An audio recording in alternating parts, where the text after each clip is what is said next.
Welcome to Today of All Days, Episode 133. So what, birds are reptiles now?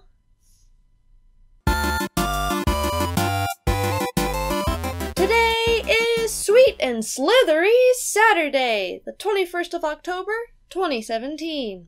And today is... National Pumpkin Cheesecake Day! Now, I have never heard of pumpkin and cheesecake being combined together in holy matrimony to create a pumpkin cheesecake. But we decided to take a stab at it. And so, without further ado, Maria, if you could please present it.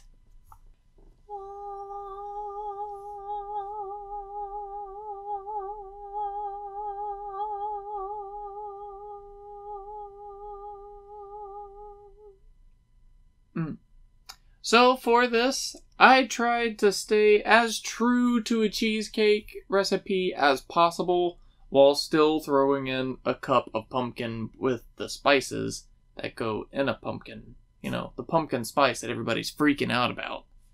Just bake a pumpkin pie at that point. Have pumpkin pie with your coffee. Have pumpkin pie as a dessert. Have pumpkin pie with your lunch. But no, we're gonna add pumpkin spice to everything as if it deserves to be in the same category as pumpkin pie. It doesn't. Pumpkin pie is one of our favorite pies, and they're always homemade. Cheesecake is the other dessert that doesn't last long in this house. They're not always homemade, but we have made a homemade one. And we had it on the show. We did have it on the show. Check that out.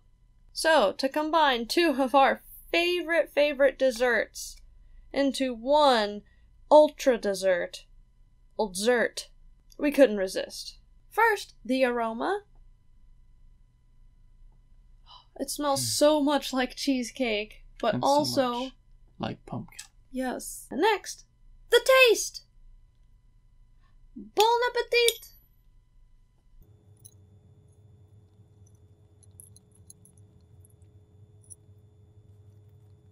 That's something else, man. The cheesecake part of it is so good. And the pumpkin part of it is so good. That's one of the best cakes/pies that I've ever had. That was awesome. Highly recommend giving it a shot today. What are you doing? It's Saturday. Have an easy day.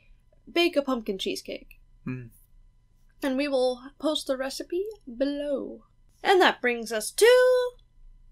Today in History. In 1950, the death penalty was abolished in Belgium.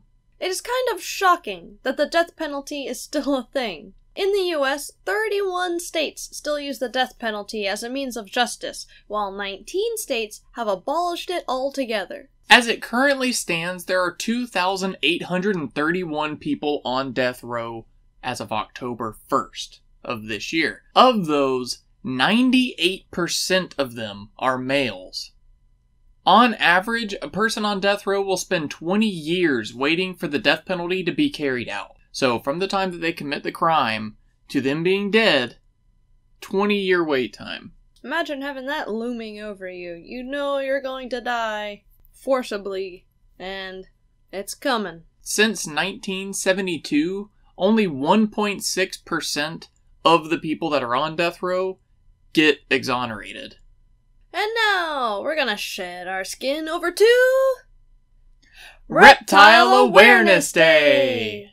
The word reptile comes from the Latin repair, meaning to creep. The study of reptile orders is called herpetology, from the Greek herpine, which also means to creep. Maybe it's only natural for people to get creeped out by our scaly, wiggly, slithery friends. There are over 10,000 species of reptiles out there, and many scientists include birds in the reptilia class, bumping the number up to over 20,000. It is estimated that there are 9.4 million reptiles living as pets in American households. Despite this, the stigma attached to reptiles has made care difficult in many areas. Those who prefer to feed their reptiles live prey, for example, will be hard-pressed to find pet stores who offer a convenient option, as many people hang on the question of whether or not it's moral to feed a live animal to another. For those people, I pose this question. Where do you think dog and cat food manufacturers get the chicken, lamb, or fish ingredients for your pet's diet? It is pretty crazy. You would think that pet stores would cater to all pets that are known to be domesticated, but I'd say there's probably like a 30 square mile radius where there's just one that offers it. And they just popped up.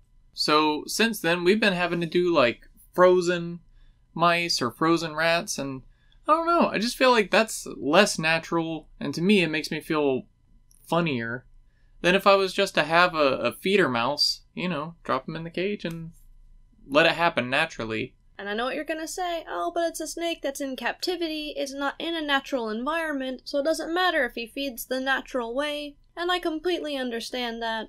But it really comes down to personal preference. Maybe we're just cold-hearted, and we like to throw the little live suckers in there. And it's difficult. That's all. So, we want to know where you stand on the fact. Do you think that live rats and mice should be available for purchase to feed to your snake? Or do you think that there should be a completely different option? Let us know in the comment section below. So, if you've always thought about getting a reptile as a pet, they're actually not that bad to take care of, though there are some that are very particular.